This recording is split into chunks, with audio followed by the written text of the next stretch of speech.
혹시 당신은 무슨 병의 전 단계입니다. 이런 말을 들어보신 적이 있나요? 구체적인 사례를 살펴보죠. 최근 방송인 이경규 씨가 건강검진에서 당뇨병 전 단계 판정을 받았다는 소식이 전해졌습니다. 그는 2024년 9월 SBS 건강 예능 프로그램 이경규의 경이로운 습관에서 자신의 건강 상태를 공개하며 수개월째 팔에 부착한 순간 혈당 측정기를 사용하며 철저하게 혈당을 관리하고 있다고 밝혔습니다. 꽤 오랜 기간 혈당 측정기를 습관처럼 사용하고 있는 걸 볼 때 이경규 씨는 이제 혈당 관리를 잘하고 있을 거라고 짐작할 수 있습니다. 이 사례는 건강검진에서 특정 병의 전 단계 판정을 받았을 때 이를 무시하지 않고 적극적으로 대응하는 것이 얼마나 중요한지를 보여줍니다. 반면 전 단계 진단을 무시한 사례도 있습니다.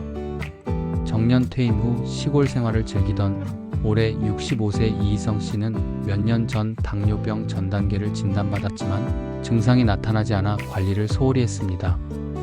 하지만 몇 년 후 건강이 급격히 악화되었고 결국 당뇨병이 본격적으로 발병하여 치료를 받아야 하는 상황에 놓였습니다. 좀 더 살펴보죠. 제 친구들 이야기입니다. 1년 전 같은 날 제 친구 A와 B는 각각 다른 질환에 대한 전 단계 진단을 받았습니다. A는 비만 전 단계 판정을 받은 후 식단을 조절하고 운동을 시작했습니다. 반면 B는 비만 전 단계와 고혈압 전 단계를 받았지만 괜찮겠지 하고 무시했습니다. 시간이 지나면서 A는 체중을 감량하고 건강 수치도 개선되었지만 B는 혈압이 점점 높아지고 체중도 늘어나 결국 병원을 찾을 수밖에 없는 상황이 되었습니다. B는 그제야 후회하며 저에게 나도 그때부터 관리했어야 했는데 라고 말했습니다.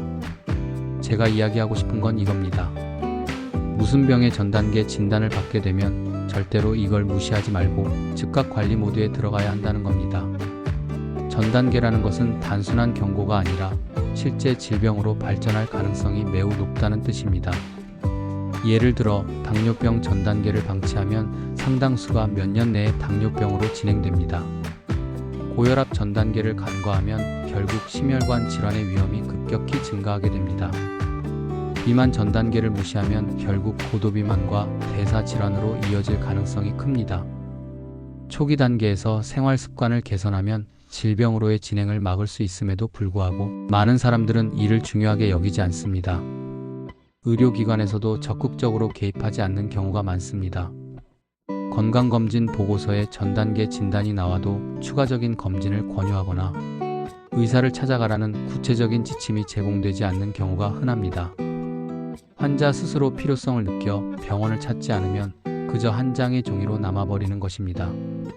결국 전 단계에서 적절한 대처가 이루어지지 않으면서 점점 더 많은 사람들이 병원 신세를 지게 되는 겁니다. 건강은 미리 관리해야 하는 것입니다. 이미 질병이 발생한 후에는 치료비 부담도 커지고 삶의 질도 떨어질 수밖에 없습니다. 단순히 결과지를 확인하는 것에서 끝내지 말고 만약 전 단계 진단을 받았다면 이를 개선할 방법을 고민해야 합니다. 식습관을 조절하고 운동을 생활화하며 필요하다면 병원을 찾아 전문가의 조언을 듣는 것이 중요합니다.